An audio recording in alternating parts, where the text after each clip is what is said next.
GM, come. Thank you all for getting up early and getting in here for some on-chain data. We're gonna take it fairly slow and easy today, so we're not overwhelming your morning. And we'll look at L2 adoption and what the data tells us about how people are using these systems actually.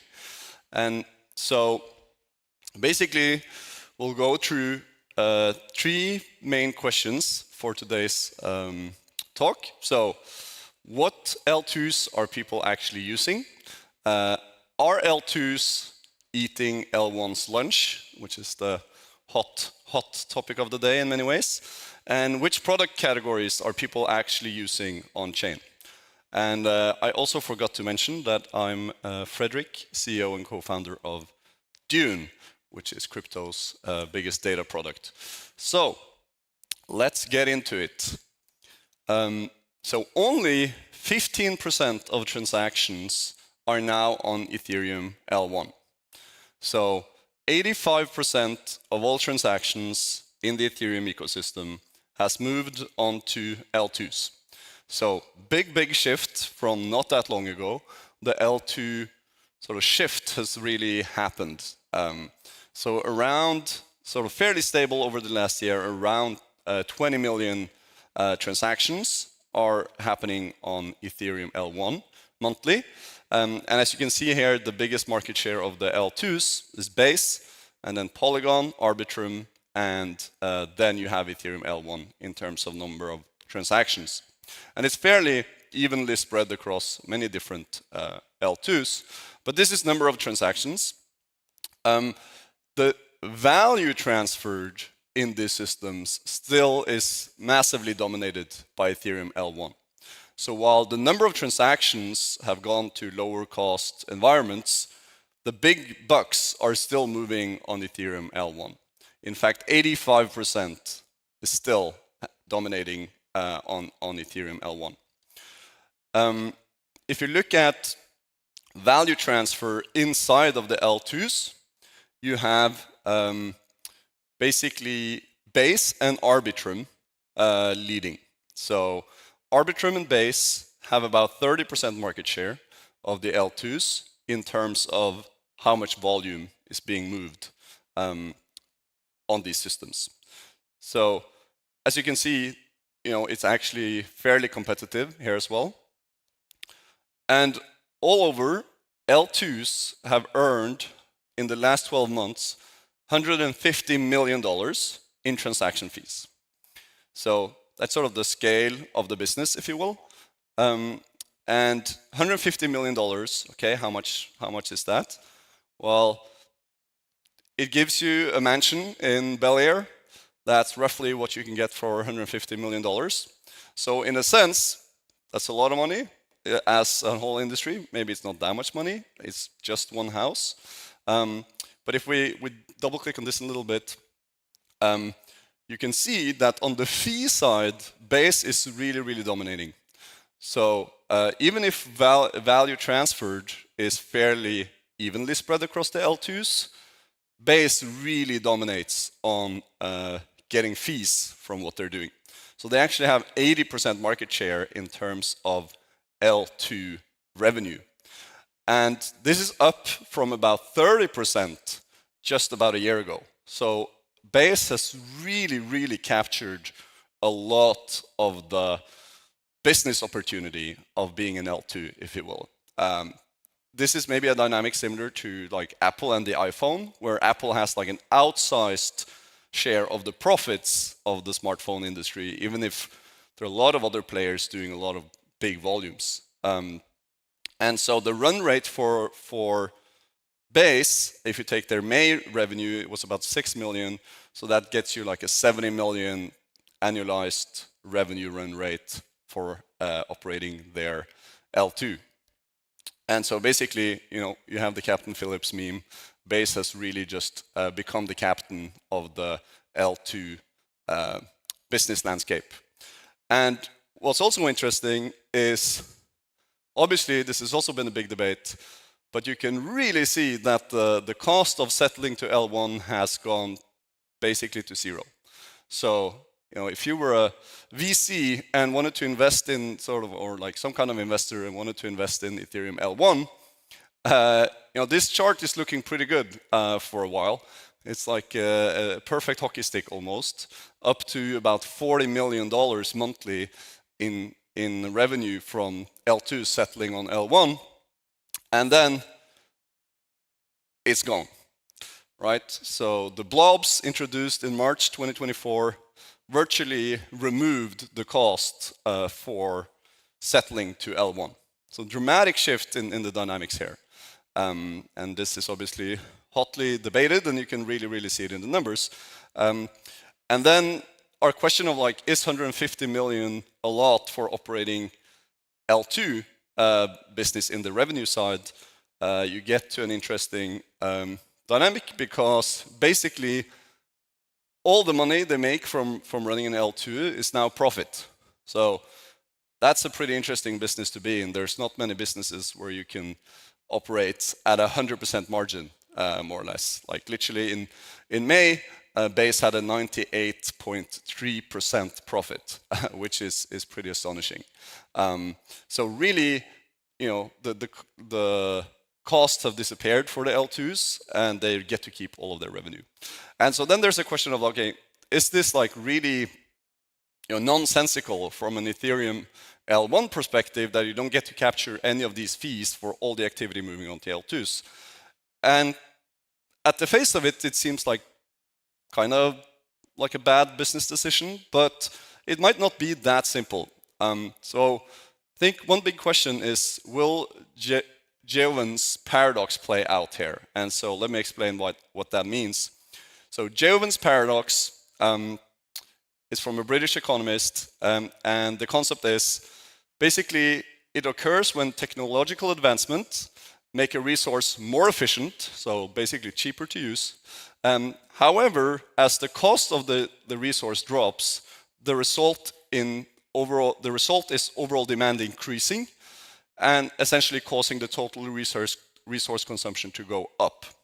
So this is a little bit of a mouthful, but essentially it says that when something gets cheaper, you would expect probably that there's less use of that resource because it's cheaper to do it, but actually making it cheap drives up the demand and means that there's more resource consumption. And this has really played out with a lot of the technology industry, where, for instance, you had the big fiber build out in the late 90s for the internet, and famously in the early 2000s, that was just abundant resources and bad investments.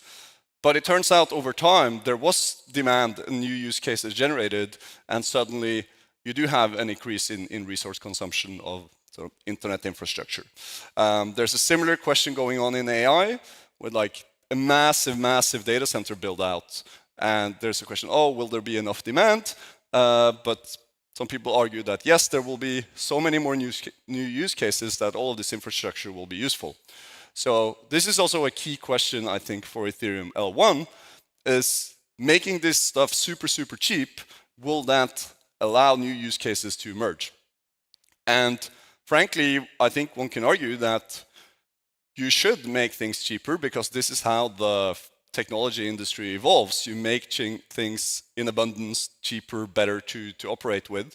And if you're trying to just sit in some kind of status quo and just protect your current status or current environment, you will probably be outcompeted by someone that does want to drive the cost down.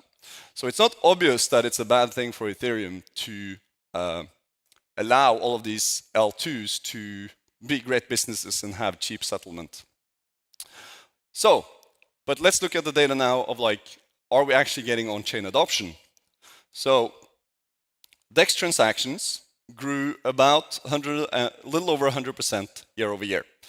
So, fairly decent growth rate. This is then trading activity. So basically went from 60 million monthly transactions to about 130 million monthly transactions year over year. But let's look at the even more interesting number, which is, first let's look at just the share of this. So again, This is really dominated by L2s. 95% of DEX activity, transaction count, happens on L2s. So again, it's all shifted to L2s. And again, Base is really dominating. So Base has about 50% market share of number of DEX transactions across the Ethereum ecosystem.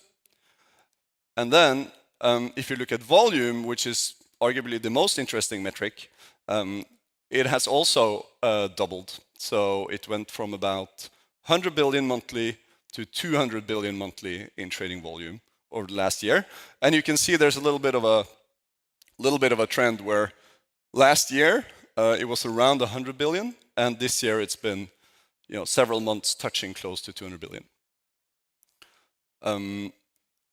Also, interestingly, we've seen this dynamic so far in the data where a lot of the volume is still dominated on L1.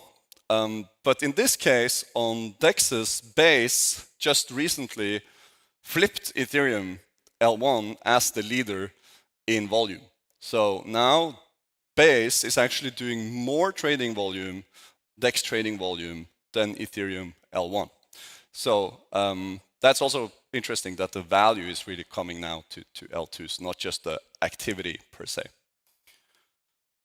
And what's also interesting is obviously to compare all of this to Solana. There's like this big debate and competition, if you will, between the Ethereum ecosystem and the Solana ecosystem. So if we take a look at DEX trading in between those two ecosystems, you basically have transaction count is absolutely dominated by Solana, right? So as you can clearly see here, there's a lot higher frequency of activity on Solana, which kind of makes sense in what they're trying to do and just be extremely high throughput. And you have all of these meme coins and whatnot being generated very quickly, and so you do get a lot of activity from that.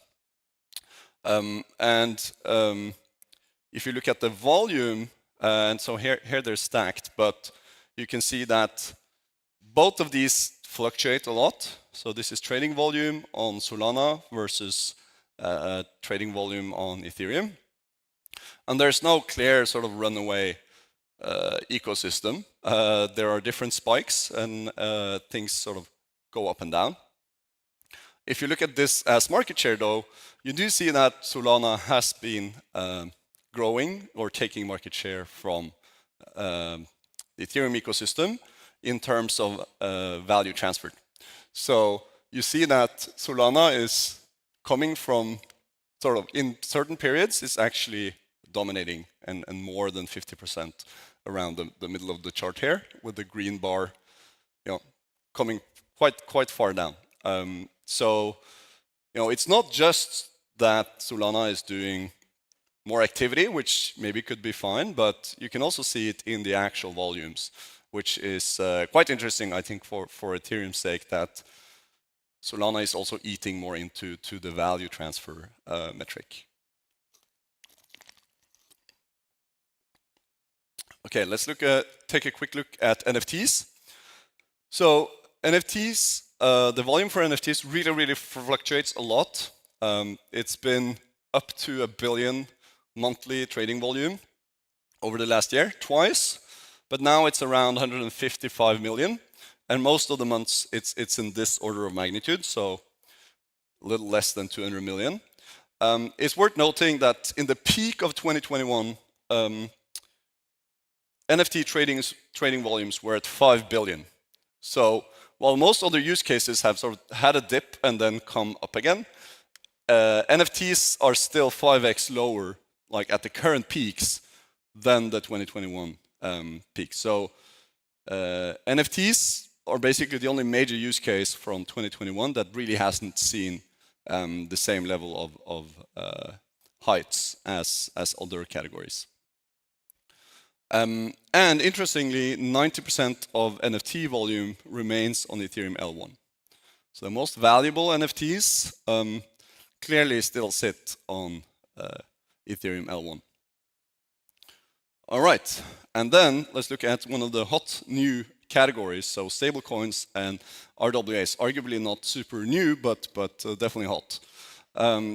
So stablecoin supply grew about 55% year over year on Ethereum in the Ethereum ecosystem. So now sitting at about 150 billion total supply. And you can see it's been growing nicely. You can also see that it's only recently that non-Ethereum L1 sort of venues are getting adoption. So if you look at the market share, there's a little bit of blue coming here in the top right corner. But all over, stablecoins are also predominantly happening on Ethereum L1. If we look at real-world assets, that's grown even more. So now at about 6 billion in the Ethereum ecosystem. That's a 3x over the last year.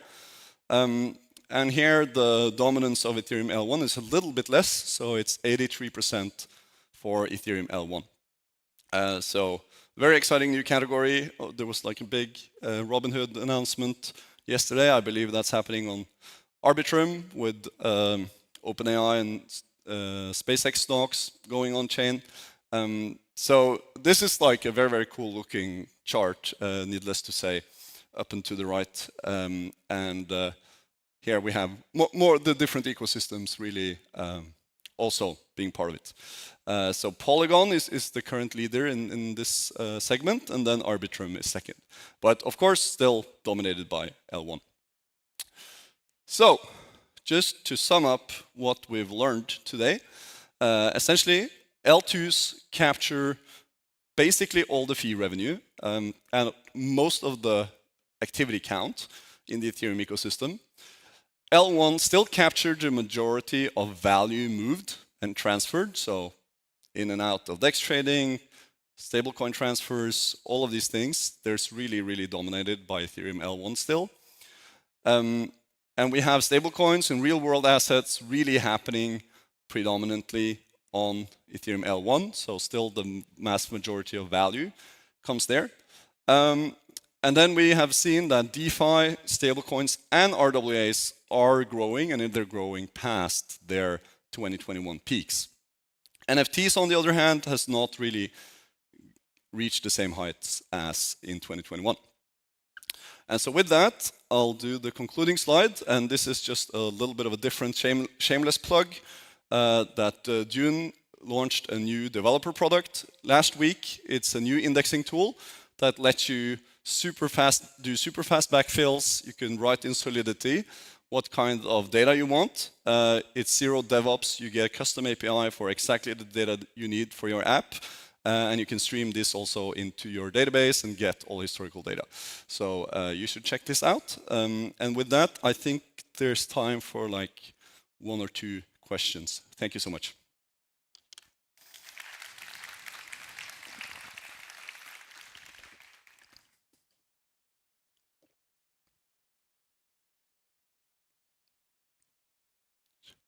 Question over here, I think.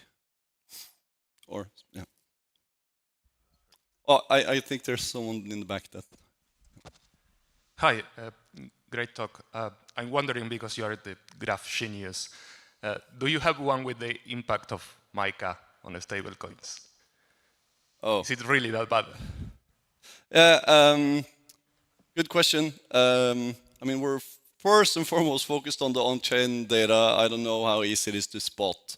I guess you could do some kind of like, point-in-time analysis if you really zoom in on when this happened and see if you can spot any changes in the activity. But I don't have that sort of analysis at hand. But maybe if you could see when the regulation hit that some big shift in activity, then maybe you could spot it. But I don't have it.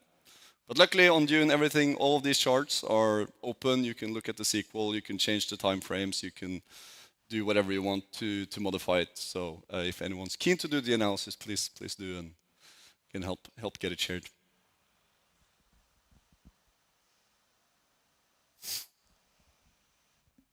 Hello. Hi. The stablecoin dominance on the Ethereum network, how much is that due to the way that the coins are deployed?